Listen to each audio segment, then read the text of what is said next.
ముఖ్యంగా హైదరాబాద్ నగరంలో గత 5-6 సంవత్సరాలుగా కుక్కల స్వైర విహారంతో చాలామంది చిన్న చిన్న పిల్లలు చనిపోవడం, కుక్క కాటుకు గురై సకాలంలో ర్యాబీస్ ఇంజెక్షన్ దొరక్క కొన్నిసార్లు ఇచ్చుకోలేని పరిస్థితుల్లో పిల్లలు చనిపోతున్నప్పటికి కూడా రాష్ట్ర ప్రభుత్వం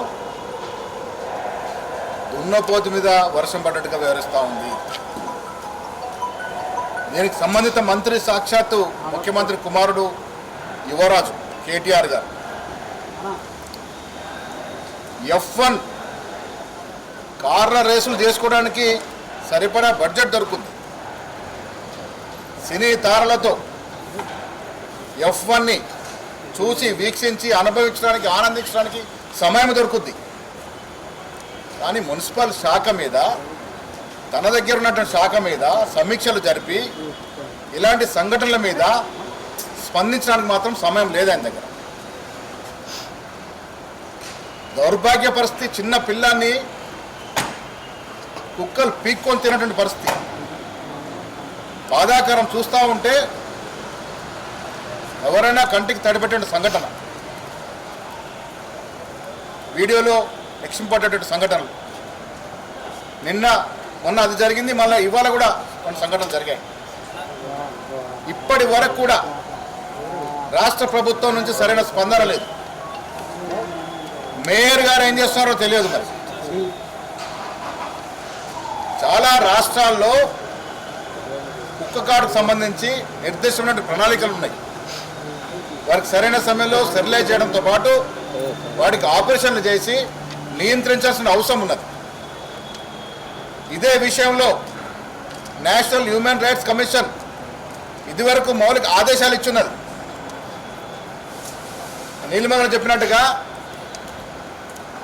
ఏ రైట్స్ అయినా హ్యూమన్ రైట్స్ తర్వాతే ఎనిమల్ రైట్స్ కూడా అవసరం ఉంది. ఎనిమల్స్ ప్రొటెక్ట్ చేయాల్సిన అవసరము, బాధ్యత మన మీద ఉంది. కానీ అవేవి కూడా హ్యూమన్ రైట్స్ మీద కాదు. మానవుల యొక్క సంరక్షణ ప్రాముఖ్యమైనది. దాన్ని రాష్ట్ర ప్రభుత్వం విస్మరిస్తూ ఉంది. రాష్ట్ర ప్రభుత్వం ఎలాగో పట్టించుకోదు, మంత్రి ఎలాగో పట్టించుకోరు, మేయరు సంబంధిత వాళ్ళు ఎవరు పట్టించుకోరు. తుదకి హ్యూమన్ రైట్స్ కమిషన్ వస్తే కమిషన్ ఆఫీస్ ఖాళీ ఉన్నది. జడ్జి లేక 2 మాసాలైందట. అప్లికేషన్ తీసుకున్న నాదుడు లేడు. అప్లికేషన్ ఇచ్చినా పిఆర్ఓకి మాకే అధికారం లేవని మాట చెప్తా ఉన్నాడు. మీరు ఇచ్చిన అప్లికేషన్ యథావిధిగా టేబుల్ మీద ఉంటుందని మాట చెప్తా ఉన్నాడు. ఉద్దేశపూర్వకంగానే ముఖ్యమంత్రి గారు ఈ కమిషన్ నింపట్లేదు. ఒక జస్టిస్ ఇక్కడ చైర్మన్గా ఉంటే మా మీద వచ్చే ప్రతి కంప్లైంట్ తీసుకునే అవకాశం ఉంటుంది కాబట్టి ఇది నింపకుండా ఉంచుతూ ఉన్నాడు. ఏ రాష్ట్రంలోనైనా హ్యూమన్ రైట్స్ కమిషన్ ఉండడం అనేది తప్పనిసరి అవసరం కూడా. ఇవాళ రాష్ట్రంలో ప్రతిపక్షాలు ఏ విధంగా నొక్కుతూ ఉన్నారు, శాసనసభ్యులు, పార్లమెంట్ సభ్యులు యొక్క గొంతు ఏ విధంగా నొక్కుతూ ఉన్నారు, విద్యార్థులు, నిరుద్యోగుల గొంతు ఏ విధంగా నొక్కుతూ ఉన్నారు, పోలీసులను ఏ విధంగా ప్రయోగిస్తూ ఉన్నారు. వీటన్నిటి దృష్ట్యా గోడు వెళ్ళవసుకుందామంటే హెచ్ఆర్సీ కూడా లేదు. ఇలాంటి దౌర్భాగ్య పరిస్థితి రాష్ట్ర ప్రభుత్వం ఉంది. ఇప్పటికైనా సంబంధిత మంత్రి కేటీఆర్ గారు తమను నిద్ర లేచి దీని మీద ఇమ్మీడియట్గా స్పందించండి.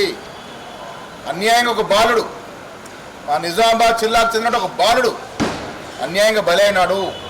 ఇక ముందు కనీసం ఇలాంటి సంఘటనలు జరగకుండా మీరు తగు జాగ్రత్త తీసుకోవాల్సిన బాధ్యత మీ మీద ఉంది. ఈ సంఘటనలన్నీ కూడా రాష్ట్ర ప్రజలు గ్రహిస్తూ ఉన్నారు. మీరు మీ బాధ్యతని సమర్థవంతంగా, సక్రమంగా, సకాలంలో నిర్వర్తించాల్సిందిగా కాంగ్రెస్ పార్టీ హితవు కోరుతా ఉంది.